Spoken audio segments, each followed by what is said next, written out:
Oh, everything's good here this morning, T-Bob. How's everything with y'all? Oh, Shay Bo, good to hear from you, Bo. Matt, if you don't Yeah. know, has that 318 area code. Shout out to Monroe. Matt, so okay, and this is gonna be kind of it's almost like hard to ask. So just bear with me. For those that maybe don't know about your story, about what happened recently, can you I guess can you explain to people that what led you to this moment right now? Yeah, I'll try to do a quick recap on everything. So, 3 days after Christmas this past year in 2018, me and three of my friends were duck hunting over at Eagle Lake, Mississippi. And at the end of the day, at the end of the hunt, that we had a tragic accident where a dog stepped on my shotgun that had one shell in it. The gun went off and it struck me in the leg, and it was a very serious injury. And I had to fight for my life for probably the preceding week and a half, and it's been an up and down journey since then. But I'm here today talking now with you. So Yeah, man, and it was terrifying at the time. And so for those that don't know, now you lost your leg all the way up to the hip, right? Which, as you were telling me, that's incredibly rare for someone in your position. that's right. So what my amputation is called is hip disarticulation, and that is where they take the ball out of the socket in the hip, and I have no femur left whatsoever. So I have three moving joints that are gone now: my hip, knee, and ankle. So only about 3% of all amputees are hip disarticulation. So yeah, you're right. This is an extremely rare amputation, and it's extremely hard one to deal with too. And so maybe that's the most incredible part about it is that so I feel like it. I mean, it's not that long ago. It's just a couple of months ago, and here you are. If you're watching online, Yeah. you can see the videos. I mean, you're flipping tires. You're walking around. You're training on like an obstacle course where you're catching balls while dodging stuff. I mean, what has this been like to learn to walk in the prosthetic? Like, how did this journey all come about? Because the recovery is so inspiring to watch outside looking in. Yeah, it's pretty rare to find somebody that can just kind of take off on one of these prosthetics from the get go, and that's really what it's been like for me.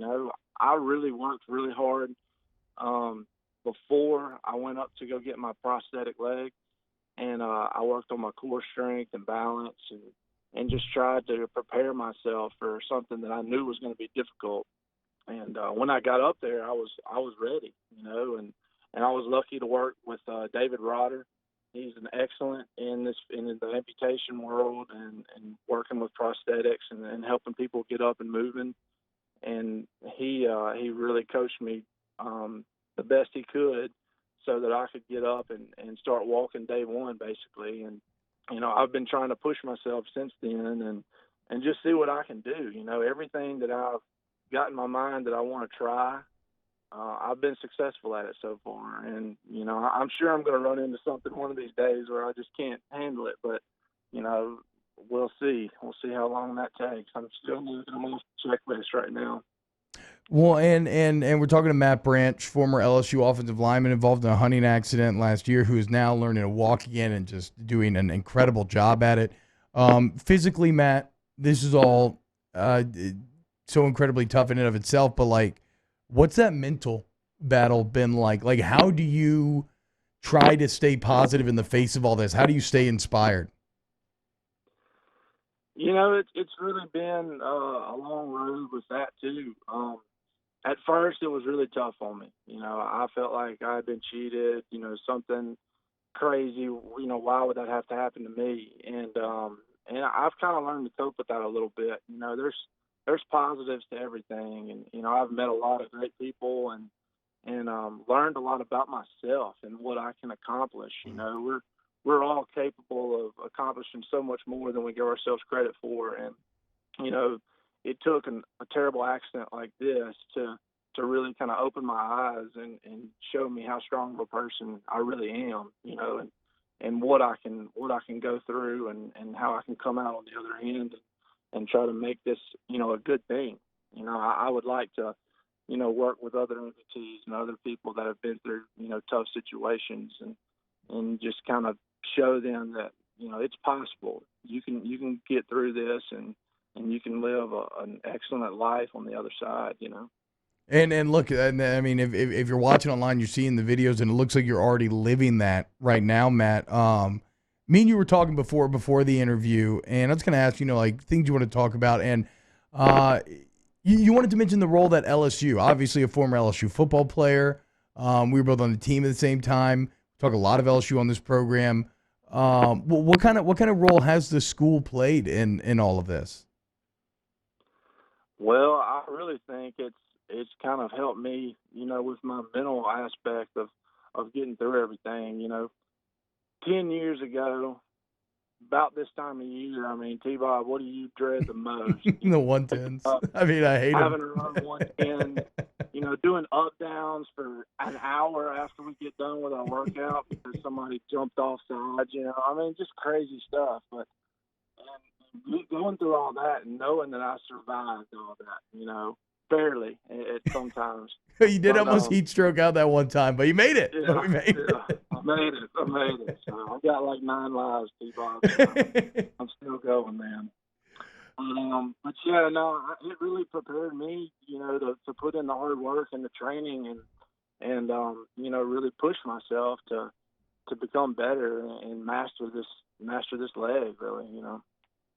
Yeah, and it's like I said, man, it's so scary when it happened, and then obviously outside looking in, you feel like, man, how's my friend ever going to recover from this? And I think you've just blown, everybody away. It's been incredible. How does it feel to be a real hippie now? Right? I mean, from a country boy, you're now you're most legit hippie that I know. Yeah, I'm a legit hippie now for life. So. Yeah, it's definitely shocking, I mean, when I go somewhere, everybody's looking at me like, what happened to that guy? He's a big guy already, and now he's got a big, metal leg. So it's kind of tough to deal with it and think about it sometimes, but you just got to put it in the back of your mind and try to live your life as best as possible. We both have young kids, Yep. a year old now, and shout out to Lil Barrett. Funny. Yeah, Lil Barrett and Lil Alice, but it's kind of funny. I've been watching him trying to learn how to walk, and now I'm trying to learn how to walk right alongside him. So it's kind of crazy. It's like we're in the same stage all over again. I mean, it's wild, man, and I think your ability to even like bring that up and kind of laugh about it, and that is so inspiring outside looking in, because there would be so many people that, when something like this happens to you, it's like you said, it's easy to say, why did this happen to me? It's easy to shut down. And I hope, if nothing else today, that some people can hear your story and take some positivity out there that, look, man, that the human resilience is incredible and that you can overcome it. It's how you respond to adversity that defines you. And Matt, I think your response has been unbelievable outside looking in. Thanks for coming on this morning, man. Yeah, T-Bob, I appreciate you giving me the opportunity to get on the air. And I also want to do a shout-out to the Joy Foundation. They've really helped me a lot get through all this. And they're a local foundation there in Baton Rouge, and they help young adults and kids who have dealt with serious traumatic injuries, and help them get back on their feet and get prosthetics and continue to live a good life. Unreal, man. Real quick, have you been hunting again since? Yeah, I have actually. I went turkey hunting this spring, wow. And I was successful.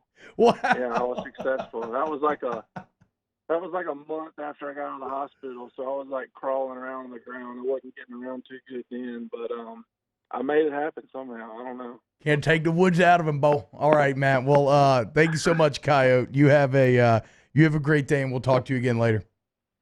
All right, T-Bob. Thanks, man. All right, take it easy, brother. Matt Branch. I mean, if you can't be inspired by